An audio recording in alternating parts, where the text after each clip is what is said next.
नमस्कार मित्र मैत्रिणींनो. आजकाल प्राणायामाचं महत्त्व सर्वांनाच माहिती आहे.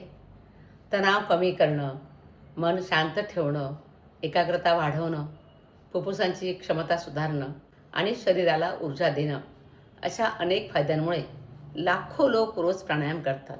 तुम्ही कुठे गार्डनमध्ये फिरायला जा, तिथे लोक तुम्हाला प्राणायाम करताना दिसतात. पण एक प्रश्न आहे, जर प्राणायाम इतका फायदेशीर असेल तर काही लोकांना त्याचे अपेक्षित फायदे का मिळत नाहीत? याचं एक मोठं कारण आहे.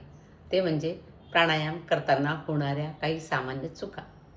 अनेक जण वर्षानुवर्षे प्राणायाम करतात, पण नकळत अशा चुका करतात की ज्यामुळे फायदा कमी होतो किंवा काही वेळा त्रासही होऊ शकतो. आजच्या या व्हिडिओमध्ये आपण पाहणार आहोत प्राणायाम करताना होणाऱ्या 7 सर्वात सामान्य चुका आणि त्या कशा टाळायच्या. तर त्यासाठी हा व्हिडिओ पूर्ण पहा. आता चूक क्रमांक 1, श्वासावर जबरदस्ती करणं हे एक चूक होऊ शकते. अनेकांना वाटतं की जितका खोल आणि जोरात श्वास घेऊ तितका जास्त फायदा होईल, म्हणून ते लोक श्वास जोरात ओढतात आणि जोराने सोडतात. पण प्राणायामाचा मूलमंत्र आहे सहजता आणि सजगता. जबरदस्तीनं श्वास घेतल्यावर चक्कर येऊ शकते, डोकं हलकं वाटू शकतं किंवा अस्वस्थता जाणवू शकते. विशेषतः नवीन प्राणायाम करणारे लोक जे आहेत, नुकतेच प्राणायाम करत आहेत, अशा लोकांनी श्वास नैसर्गिक आणि आरामदायी ठेवणं अत्यंत महत्त्वाचं आहे. मग काय केलं पाहिजे? श्वासाचा आवाज कमी ठेवा, श्वासाची लांबी हळूहळू वाढवा, शरीरावर कोणताही ताण येणार नाही याची काळजी घ्या. आता चूक क्रमांक 2, चुकीच्या पोश्चरमध्ये बसणं. प्राणायाम करताना बसण्याची पद्धत खूप महत्त्वाची आहे. काही लोक पाठ वाकवून बसतात, काही लोक खुर्चीत रेलून बसतात. अशा स्थितीमध्ये फुफ्फुसांना पूर्ण विस्तार मिळत नाहीत, फुफ्फुसं पूर्ण एक्सपांड होत नाहीत, छाती आणि डायफ्राम व्यवस्थित काम करत नाहीत. परिणामी काय होतं? श्वसनाची गुणवत्ता कमी होते. योग्य पद्धत काय? पाठ, मान, डोकं एका सरळ रेषेत ठेवणं. समंकाय शिरोग्रीवम धारयन अचलम स्थिरम हा श्लोक गीतेमध्ये यासाठी आलेला आहे, किंवा स्थिर सुखम आसनम असं म्हटलेलं आहे. तर प्राणायाम करताना सुखासन, पद्मासन, अर्धपद्मासन किंवा खुर्चीवर ताठ बसूनही प्राणायाम करता येतो. महत्त्वाचं म्हणजे शरीर स्थिर आणि आरामदायी असलं पाहिजे. तर चूक क्रमांक 3, चुकीच्या वेळी प्राणायाम करणं. अनेक जण जेवल्यानंतर लगेच प्राणायाम करतात. ही खूप सामान्य चूक आहे. जेवणानंतर शरीराचं लक्ष पचनक्रियेकडे असतं. अशा वेळी जर तुम्ही प्राणायाम केला तर अस्वस्थता जाणवू शकते, जडपणा जाणवू शकतो किंवा मळमळ जाणवू शकते. तर प्राणायामाची योग्य वेळ कोणती आहे?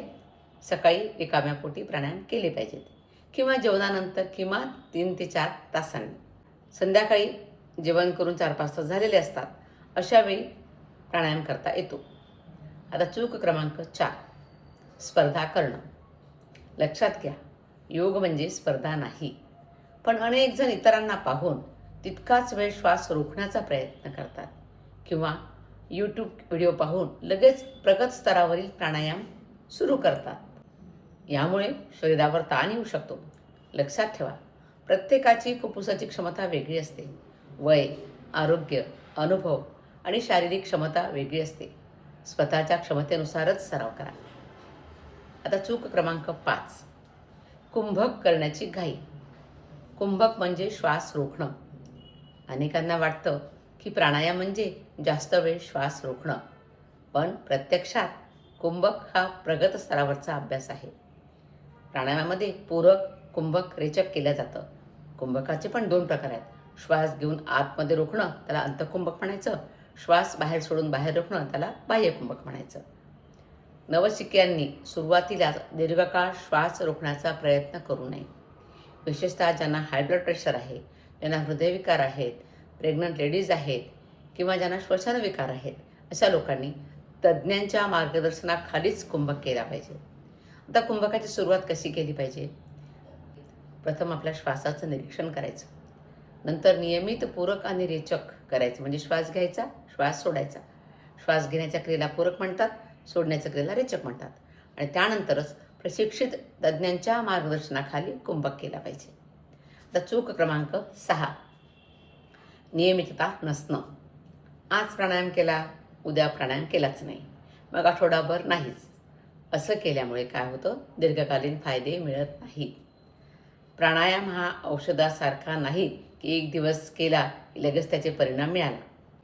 प्राणायाम हा एक जीवनशैलीचा भाग आहे, हे आपण लक्षात घेतलं पाहिजे. मग यावर उपाय काय? ही चूक आपल्याला कशी दुरुस्त करता येईल? दररोज फक्त 10 मिनटं प्राणायामाला सुरुवात करा. कमी वेळ चालेल, पण सातत्य महत्त्वाचं. दररोज एकाच वेळी प्राणायाम करण्याचा प्रयत्न करा. आता चूक क्रमांक 7, शरीराचे संकेत दुर्लक्षित करणं ही मोठी चूक होऊ शकते. काही वेळा शरीर आपल्याला स्पष्ट संकेत देत असतं. काही वेळा चक्कर येत असतात, डोकेदुखी होत असते, छातीत अस्वस्थता वाटत असते, जास्त दम लागतो. पण काही लोक या सगळ्या लक्षणांकडे दुर्लक्ष करतात. योगामध्ये शरीराचं ऐकणं अत्यंत महत्त्वाचं आहे. तर काय केलं पाहिजे यासाठी? ही चूक टाळण्यासाठी काय करावं? अस्वस्थ वाटत असेल तर सराव थांबवा. सामान्य श्वसन करा. गरज असेल तर तज्ज्ञांचा सल्ला घ्या. शरीराला त्रास होत असेल तर ती योग्य पद्धत नाही हे समजून घ्या. आणि आजच्या या व्हिडिओमध्ये महत्त्वाची टीप, प्राणायाम करण्यापूर्वी काही मिनटं शांत बसा. मोबाईल सायलेंट मोडमध्ये ठेवा. शांत आणि हवेशीर जागा निवडा प्राणायामासाठी. घाई गडबडीत प्राणायाम करू नका. सजगतेनं आणि आनंदाने सराव करा. तर मित्रमैत्रिणींनो, प्राणायामाचे फायदे मिळवण्यासाठी फक्त प्राणायाम करणं पुरेसं नाही, तर तो योग्य पद्धतीनं करणंही तितकंच महत्त्वाचं आहे. आज आपण ह्या पाहिलेल्या 7 चुका टाळल्या तर तुमचा प्राणायाम अधिक सुरक्षित, प्रभावी आणि आनंददायी होईल. लक्षात ठेवा, योगामध्ये परिपूर्णतेपेक्षा सातत्य अधिक महत्त्वाचं आहे. दररोज थोडा वेळ स्वतःसाठी काढा. सजगपणे श्वास घ्या आणि आपल्या आरोग्याची काळजी घ्या. जर हा व्हिडिओ उपयुक्त वाटला असेल तर या व्हिडिओला लाईक करा, शेअर करा आणि चॅनल सबस्क्राईब करायला मात्र विसरू नका. धन्यवाद.